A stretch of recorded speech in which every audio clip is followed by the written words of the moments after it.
Okay, good day everyone. I want to do another video. I have a new project here, and I have to say this project has been brought to you guys by TechNet Performance as usual, right? So what we have here is a Nexus S3 supplied by TechNet Performance for a very competitive price. I did some calling around, and I would have to say that TechNet basically blow everyone out of the water for this particular ECU. Right, he give me the best price.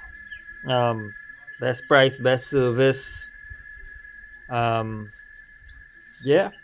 right, and TechNet basically enabling me to bring this content to you guys, because if not for TechNet, I wouldn't be able to do this here today.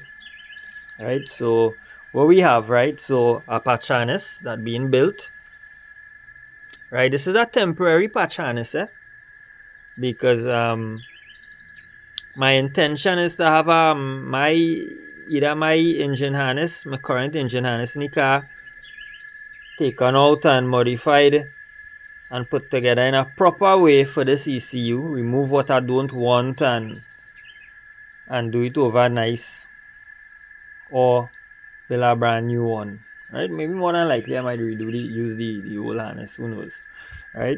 That job wouldn't be done by me, most likely it will be done by Navin. So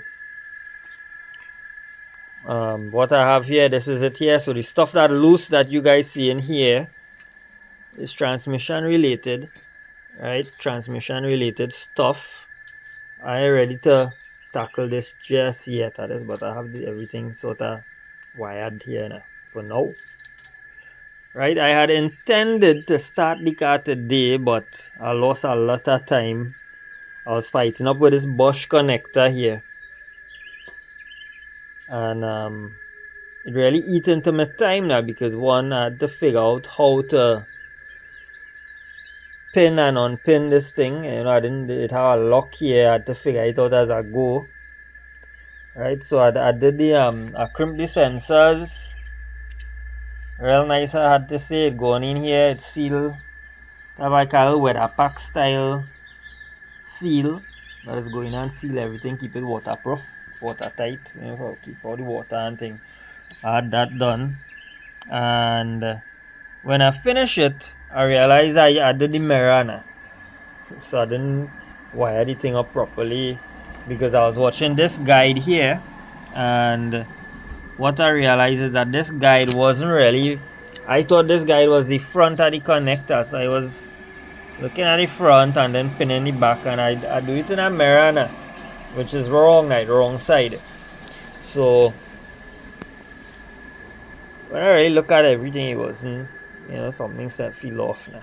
So I decided to do some checking online, and I couldn't get clear information. So fortunately, I had a Bosch LSU 4.9 on hand, and I brought it up here, and when I looked at it, I realized, okay, this pinout is really for the LSU 4.9 sensor side. And then, well, when I face this up from the back of the connector, you could see a little bit of numbering. I don't know if the camera will catch it, but yeah, there's some numbering, right? And if I turn it around, some numbering here as well. So basically, I line everything up the proper way with the back facing the back, and I have it correct now. 100% sure I get everything correct. Right, so this side will go into the ECU connector, which would be connector C. And looking at the connector, I believe this is connector C. Or is it? No, this is connector A. Right, this here would be connector C right here. So it would go on this side here, connector C. Right, because this has a built-in wideband, and I build this up. Haltech the sell a harness, but I wanted to save some money now, so I make this up to their standards. in terms of color code. Right, so everything corresponding on the bus standard here as well. So we got here what I want to do into the future. I will mock up everything when I ready to install the ECU into the car. I will mock up everything, see how the fitment working, right? Then I will cut it and use a 6-pin douche connector, right? So I could, when I ready to disconnect in the future, I don't need to unpin this or disconnect connector and all that drama. I just unpin the douche. It will be so much more convenient, right? That's the way Haltech does do it, and that's the reason why, right? So that is where I'm at. And like I say, without TechNet, I couldn't be doing this. I couldn't be bringing this content on my YouTube channel.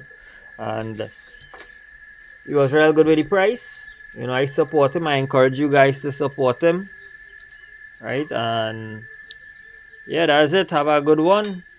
That's where I'm at, right? I'm saying goodbye, but I just wanted to add, well, with regards to the transmission,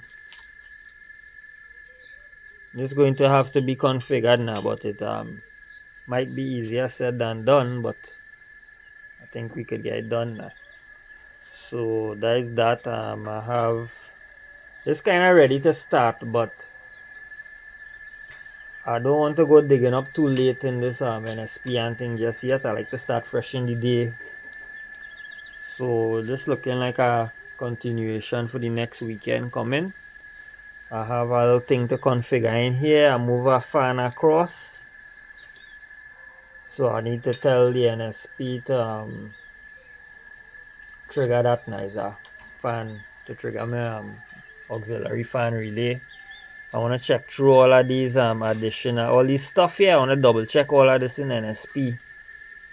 Make sure it's set up good. As you can see, I have like my knock sensor and thing here, but that is for the Nissan knock sensor. I do not want to use the Nissan knock sensor. This is not a permanent setup. So I intend to use the Bosch wideband knock sensors going into the future, not too far away. And I'm going to have my main engine harness modified and set up and remove the stuff that I don't want and get nice and neat looking, clean. That's really my intention. Or I get a brand new harness built. It depends, right? This is just a short-term thing for me right now.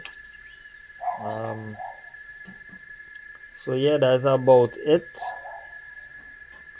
Alright, so have a good day. Bye.